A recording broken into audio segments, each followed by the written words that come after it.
अब देखते हैं इक्विवेलेंट फ्रैक्शन क्या होती है। इक्विवेलेंट फ्रैक्शन का बहुत इम्पॉर्टेंट टॉपिक है, इसको समझने की बहुत अच्छी तरह से ज़रूरत है।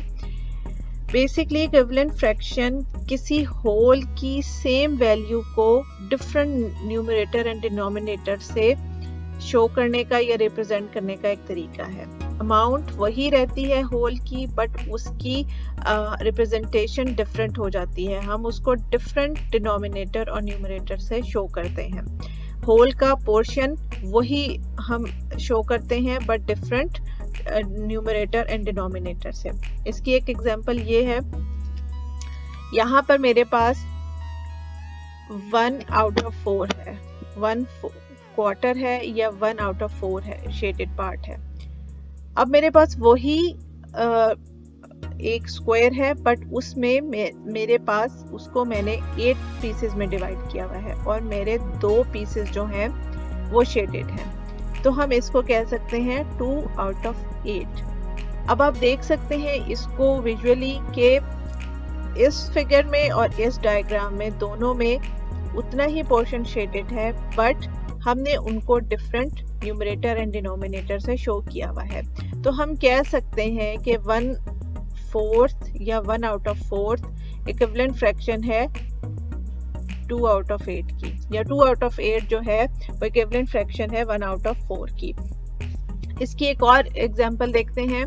यहाँ पे सर्कल में मेरे पास हाफ सर्कल शेडेड है, हम इसको इस तरह भी लिख सकते हैं 1 आउट ऑफ 2 इज शेडेड।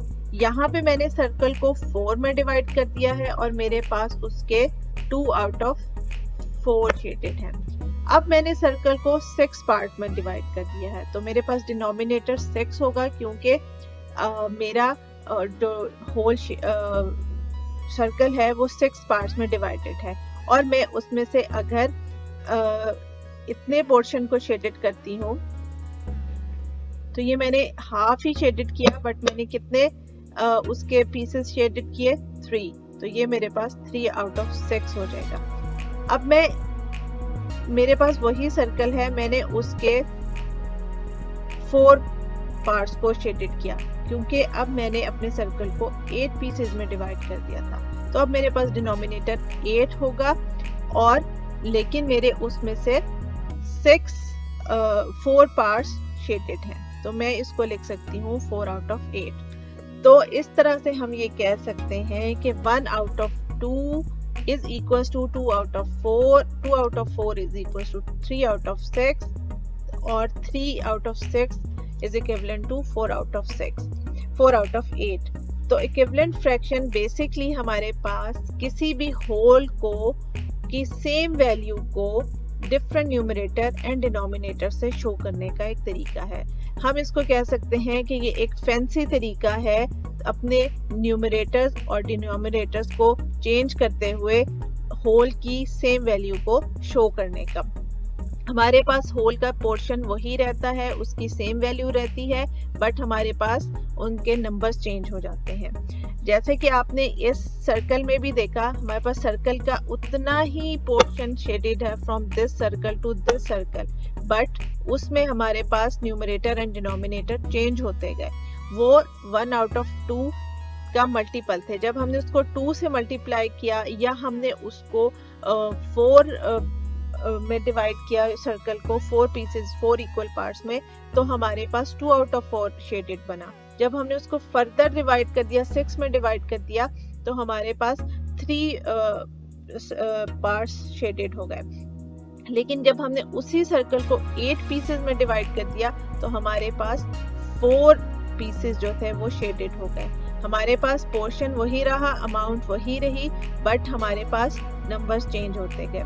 ये इस तरह से भी हम इसको कह सकते हैं कि अगर हमारे पास एक पिज्जा था, हमने उसको 2 पीसेस में डिवाइड किया, 1 हाफ हमने खा लिया, और अगर हमने उसी पिज्जा को 8 पीसेस में डिवाइड किया और 4 पीसेस खा लिए, तो half pizza and 4 out of 8 दोनों सेम होंगे हमारे पास। आधा पिज्जा का स्लाइस, आधा पिज्जा का हिस्सा, या 4 स्लाइसेस आउट ऑफ 8 जो हैं वो दोनों सेम अमाउंट शो करेंगे। ये हम नहीं कह सकते कि अगर एक पर्सन ने आधा पिज्जा खाया और एक वही पिज्जा जिसको 8 हिस्सों में डिवाइड किया हुआ था, उसने दूसरे ने उसमें से 4 खाए, तो जिसने 4 पीसेस खाए उसने कम खाया और जिसने आधा पिज्जा खाया वो उसने ज्यादा खाया। नहीं, दोनों अगर पिज्जा इक्वली 8 पीसेस में डिवाइडेड है और उसी साइज का दूसरा पिज्जा 2 पीसेस में डिवाइड है, तो जिसने हाफ खाया और जिसने 4 स्लाइसेस खाए वो दोनों की अमाउंट सेम होगी।